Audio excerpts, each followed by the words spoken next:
Yeah. I agree, 100%. My pretty face, but here I am. It's a really long intro. Now, for the final part of our series, we're covering the one thing that can make or break your home buying experience: underwriting. What is it, and what's important, and what buyers keep screwing up that gets them denied? Okay, great. 3, 2, 1. So for underwriting, how long does it typically take to get a loan approved? So this is actually pretty quick, as long as you as the buyer are helping us and make it efficient. So I should have all of the information up front, as I mentioned with the pre-approval, right? I have your documents. So we submit over to the underwriting department. They turn it around, review it within 24 hours. Then they give us back a conditional approval. And then they might say, hey, we need an extra pay stub from this specific date, or maybe your bank statement wasn't clear, something like that. Then we go back to you as the buyer and say, we need these couple items. Can you please get that back to us? If you work with us and get it back to us very quickly, then we return it back to the underwriting team. They review it within another 24 hours, and then you're clear to close if they have everything. So that's why we can close so fast. I love it. So 24-hour turnaround anytime there's something that's required for review. Right, correct. Yes. Fantastic. It can be a fast process. So let's throw a curveball. Let's say I decided to get a new job. Okay. How does that affect my loan application and getting approved? So you please tell me right away if you're thinking of making any changes, but it can be okay. So that's why we want to know right away, right?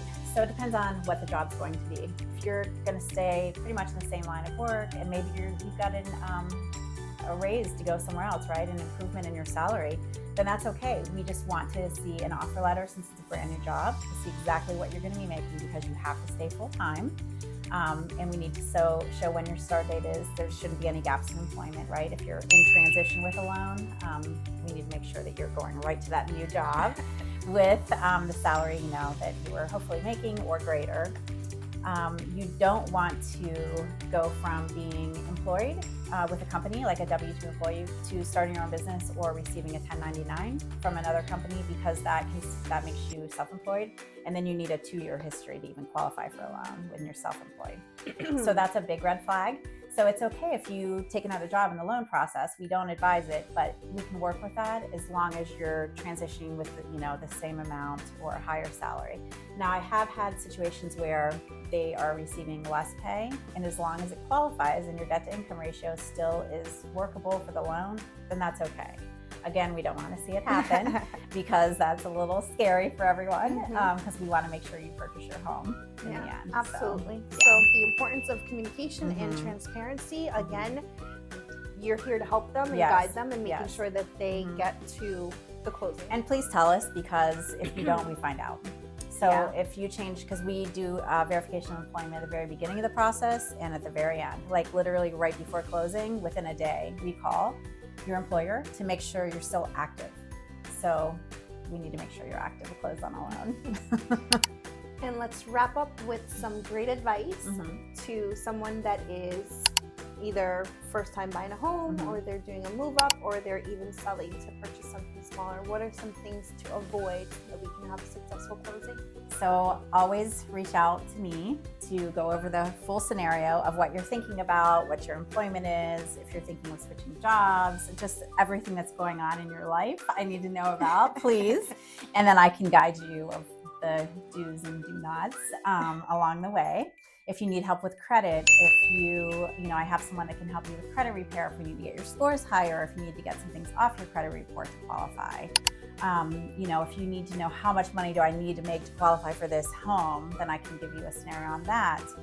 For people that are wanting to sell their home, my biggest advice is please get pre-approved for your next home before you put your current home on the market. Because some people think that, okay, I own a home, I'm fine. Like, I've made these mortgage payments for 15 years. I shouldn't have an issue qualifying. But in my experience, I've had some crazy things happen, and that's one thing that happened, where they couldn't qualify for the next home, and they had already listed their home. So then they ended up having to sell their house and for rent. So important to... So talk to a lender.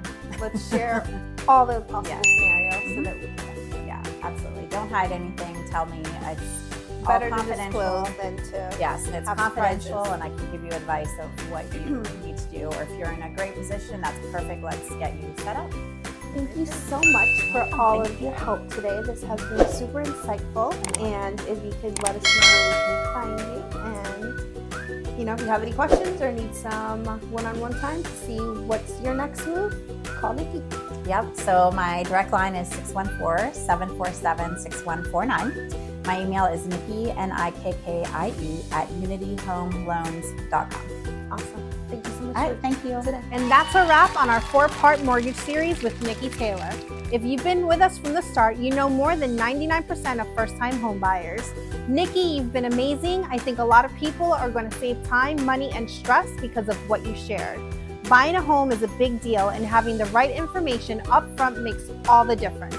If you still have questions, don't sit there wondering. Reach out to Nikki or me today. We'll get you set up for success, and if you want more of no BS real estate advice, you know what to do. Subscribe, like, and drop your questions below. Thanks for watching, and we'll see you on the next video.